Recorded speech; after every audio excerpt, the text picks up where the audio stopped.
Hello दोस्तों, आपके अपने YouTube चैनल एग्जाम फास्ट में स्वागत है। मैं संदीप सर आज आप लोगों का जो है संविधान प्रैक्टिस सेशन लेकर आया हूं, जो कि काफ़ी महत्वपूर्ण है। वनडे के सभी परीक्षाओं के लिए ये प्रैक्टिस सेशन काफ़ी महत्वपूर्ण है। इसी तरह से सभी पार्ट आपका जो है एग्जाम फास्ट YouTube के माध्यम से लाया जाएगा। ठीक है, तो चलिए हम लोग आते हैं आज के सेशन को देखते हैं।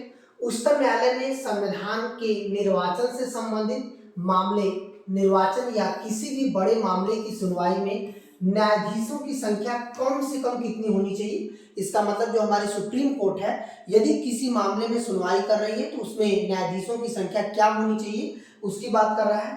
10 होनी चाहिए, 9, 7 और 5। तो याद रखिएगा, कम से कम 5 होनी चाहिए, 5 होनी चाहिए। इसका मतलब है कि यदि कहेगा उच्चतम न्यायालय की एक पीठ में कोई भी निर्णय हो रही है तो उसमें जजों की संख्या कम से कम कितनी होनी चाहिए, 5 होनी चाहिए। ठीक है, जजों की संख्या 5 होनी चाहिए। चलिए आगे बढ़ते हैं अगले क्वेश्चन की तरफ।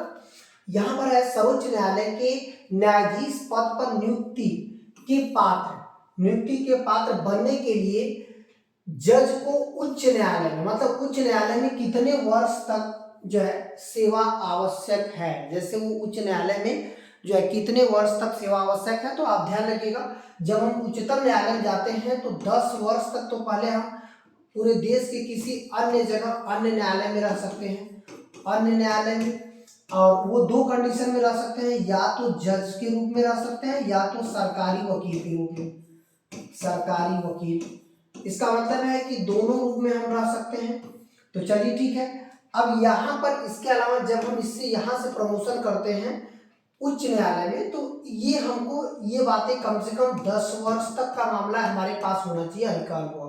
लेकिन जब हम उच्च न्यायालय से इससे ऊपर जाते हैं, मतलब उच्च न्यायालय से सुप्रीम की तरफ जाते हैं, मतलब सुप्रीम कोर्ट की तरफ, तो हमें उच्च न्यायालय में कम से कम एक और पद होना चाहिए, मतलब एक समय होना चाहिए। वो समय 20 वर्ष है, 5 वर्ष है, 15 वर्ष है, 18 वर्ष है। तो इसका सही आंसर क्या होगा, 5 वर्ष। इसका मतलब है कि 5 वर्ष यदि वो किसी हाई कोर्ट में समय निकाल लेता है, किसी हाई कोर्ट में न्याय निर्णय कर लेता है, तो वह उच्चतम न्यायालय के लिए जो है योग्यता हो जाएगी, जिससे वह उच्चतम न्यायालय में नियुक्त हो सकता है। ठीक है, कम से कम 5 वर्ष। चलिए आगे बढ़ते हैं अगले क्वेश्चन की तरफ। विश्व का सबसे विशाल न्यायिक प्राधिकरण कौन सा है पूरी दुनिया में? अंतर्राष्ट्रीय न्यायालय जो आपका हेग में है उसकी बात कर रहा है, या कर रहा है इलाहाबाद हाई कोर्ट, जो UNCLOS जो है उच्चतम न्यायालय। तो दुनिया का सबसे बड़ा यदि कोई न्यायालय है तो आपका इलाहाबाद हाई कोर्ट है, जहाँ पे सबसे ज़्यादा चेंबर है, विश्व में सबसे ज़्यादा वकील भी जो है वहीं पे है, विश्व में सबसे ज़्यादा जजों की संख्या भी जो है किस हाई कोर्ट में है, तो यहाँ पर हो जाएगा इलाहाबाद हाई कोर्ट। तो यहाँ पर देखिए ये क्वेश्चन आपका सही मान लिया जाएगा। आगे बढ़ते हैं अगला क्वेश्चन। यहाँ पर अंतिम अपीलीय न्यायालय, मतलब भारत के पास यदि हम लोग अंतिम अपील कहाँ कर सकते हैं, आप देखे होंगे कोई जिला न्यायालय का यदि कोई केस होता है तो हम उसे हाई कोर्ट में अपील करते हैं। यदि हाई कोर्ट का कोई मामला होता है तो उसे हम लोग सुप्रीम कोर्ट में जो है अपील करते हैं, लेकिन सुप्रीम कोर्ट जो निर्णय कर देती है वहीं से समाप्त हो जाता है। तो अंतिम अपील मामला यदि कहेगा तो भारत में कौन सा होगा, उच्चतम न्यायालय हो जाएगा। चलिए और आगे बढ़ते हैं। यहाँ पर कह रहा है कि भारत के उच्चतम न्यायालय की केंद्र और राज्यों के बीच विवाद का निपटारा करने की शक्ति किसके पास है। मतलब कि केंद्र और राज्यों के बीच यदि कोई भी मामला है तो वो शक्ति आती है मौलिक अधिकारिता के तहत, संवैधानिक अधिकारिता के तहत, परामर्श अधिकारिता के तहत, अपीली। तो ये आपका सुप्रीम कोर्ट का एक मौलिक अधिकारिता के तहत आती है, जब केंद्र और राज्य के मामलों का क्या करता है, निपटारा करता है। ठीक है, और आगे बढ़ते हैं अगले क्वेश्चन की तरफ। यहाँ कह रहा है राज्य के लिए एक निर्वाचन याचिका का निर्णय करने के अधिकार में किसके पास है, तो ये आपका उच्चतम न्यायालय के पास है, संसद के पास है, उच्च न्यायालय के पास है, चुनाव आयोग। तो ये हो जाएगा आपका उच्च न्यायालय के पास है। ठीक है, और आगे बढ़ते हैं अगले क्वेश्चन की तरफ। अगला हो जाएगा न्यायपालिका द्वारा बनाए गए कानून को, न्यायपालिका द्वारा बनाए गए कोई भी न्यायपालिका, मतलब सुप्रीम कोर्ट जो कानून बनाती है उसे क्या कहा जाता है, उसे साधारण कानून कहा जाता है, निर्णय विधि कहा जाता है, विधि का नियम कहा जाता है, या प्रशासनिक कानून कहा जाता है। याद रखिएगा उसे निर्णय विधि कहते हैं। ठीक है, यह किसी भी न्यायालय द्वारा बनाया गया कानून होता है। ठीक है, अब आते हैं अगले क्वेश्चन की तरफ। अगला क्वेश्चन है, उच्च न्यायालय में अपील की जा सकती है यदि सत्र न्यायालय में कम से कम दंड कितने समय का दिया गया हो कि हम लोग सत्र न्यायालय से उच्च न्यायालय तक मामला ले जाए। 1 वर्ष वाले मामले में नहीं किया जा सकता, 2 वर्ष वाले में नहीं किया जा सकता, 3 वर्ष में नहीं किया जा सकता। कम से कम यदि किसी व्यक्ति को 7 वर्ष या उससे अधिक का दंड दिया गया है तो वह चाहे तो जिला न्यायालय से उच्च न्यायालय में अपनी याचिका को दायर कर सकता है। तो अब क्लियर हो गया, उच्च न्यायालय में यदि हम जाते हैं तो 7 वर्ष या उससे अधिक का निर्णय किया जाता है तो उस मामले में हम जा सकते हैं। तो चलिए और आगे बढ़ते हैं अगले क्वेश्चन की तरफ। भारतीय संविधान में न्यायिक पुनर्विवेक्षण आधारित है, जो न्यायिक पुनर्विवेक्षण आधारित है विधि सम्मत शासन पर, विधि की सम्यक प्रक्रिया पर, विधि द्वारा स्थापित प्रक्रिया पर या पूर्ण निर्णय द्वारा परिपाटियों पर। तो ये हो जाएगा विधि द्वारा स्थापित प्रक्रिया जो है ये आपका कह सकते हैं कि भारतीय संविधान का एक न्यायिक पुनर्विवेक्षण है। ठीक है, तो अब ये क्लियर हो गया, ये बहुत इंपॉर्टेंट है न्यायिक पुनर्विवेक्षण। और आगे बढ़ते हैं, अगला क्वेश्चन है कि जिला न्यायालय के न्यायाधीशों की नियुक्ति, जो जिला न्यायालय में होते हैं उनके न्यायाधीशों की नियुक्ति, तो यहाँ पर जिला न्यायालय में कौन हो जाएगा, तो ये आपका हो जाता है राज्यपाल।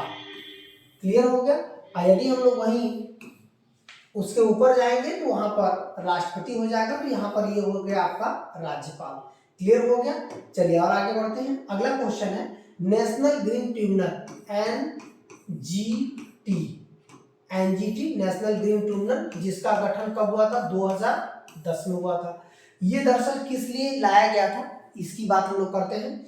यह एक आपराधिक मामले था, एक ऐतिहासिक स्मारकों की सुरक्षा और संरक्षण संबंधी मामले था, सिविल मामले था, या पर्यावरण से संरक्षण और वन रक्षण के बाद मामले थे। तो ये पर्यावरण से संरक्षण संबंधी मामले एनजीटी के अंतर्गत आते हैं।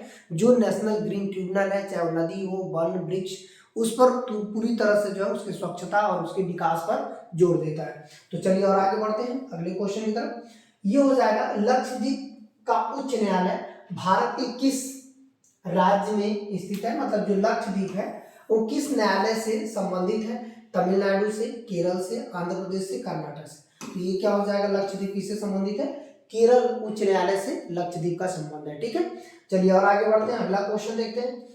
यहाँ पर कह रहा है न्यायिक पुनर्विलोकन, न्यायिक पुनर्विलोकन की जो पावर है, मतलब न्यायपालिका, जैसे आपका 2 लोगों को न्यायिक पुनर्विलोकन दिया गया है, एक हमारे एचसी मतलब हाई कोर्ट को, एक आपका एससी सुप्रीम कोर्ट को।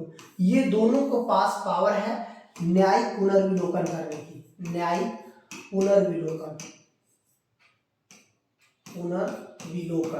ठीक है, इसका मतलब है कि न्यायिक पुनर्विलोकन, एक बार कोई भी न्यायालय यदि निर्णय दे देता है उसे दोबारा सुनवाई करके उस निर्णयों में बदलाव किया जा सकता है, उसी को कहते हैं न्यायिक पुनर्विलोकन। जैसे आपने देखा होगा डिस्ट्रिक्ट कोर्ट जो है वो एक बार कोई निर्णय देती है तो हम लोग उस निर्णय को पुनर्विलोकन करने के लिए फिर से हम लोग कहाँ जाते हैं, हाई कोर्ट। यदि कोई हाई कोर्ट एक निर्णय दे देती है तो उसको हम लोग कहाँ जाते हैं, सुप्रीम कोर्ट। इसका मतलब है कि 2 लोगों के पास जो है न्यायिक पुनर्विलोकन की शक्ति है, एक हाई कोर्ट के पास, एक सुप्रीम, जिला न्यायालय के पास नहीं है। ठीक है, जिला न्यायालय के पास नहीं होता है, हाई कोर्ट और सुप्रीम कोर्ट के पास न्यायिक पुनर्विलोकन की शक्ति होते हैं। तो यहाँ पर कह रहा है कि ये कहाँ प्रचलित है, देखिए इसे लिया गया है यूएसए से, न्यायिक पुनर्विलोकन व्यवस्था यूएसए से लिया गया है और ये भारत और यूएसए दोनों में लागू है। ये कह रहा है कहाँ प्रचलित है, भारत और यूएसए दोनों में। ठीक है, तो ये हो जाएगा। और आगे बढ़ते हैं अगले क्वेश्चन को। भारत में न्यायपालिका कैसा है, स्वतंत्र है, संसद के अधीन है, अधीनस्थ न्यायालय के हैं या निर्वाचन है। ये स्वतंत्र न्यायपालिका, भारत में जो न्यायपालिका है स्वतंत्र है, किसी सरकार, संसद या किसी भी मामले में जो है वो किसी के अंडर में काम नहीं करती है, यहाँ पर स्वतंत्र न्यायपालिका है। ठीक है, और ये व्यवस्था कहाँ से लिया गया है, ये व्यवस्था लिया गया है अमेरिका से, मतलब जो अमेरिका में जो न्यायपालिका था वो कैसा था, स्वतंत्र न्यायपालिका थी। ठीक है, और आगे बढ़ते हैं, अगला क्वेश्चन हो जाएगा देश के किसी भी न्यायालय में चल रहे वाद को अन्यत्र न्यायालय में ले जाना है, मतलब भेजने का अधिकार, ये पावर किसके पास है, मतलब किसी भी देश के हाई कोर्ट में यदि कोई मामला चल रहा है उसे अन्यत्र न्यायालय में दूसरे हाईकोर्ट में ट्रांसफर कर देना है, ये कौन इसका आदेश देगा?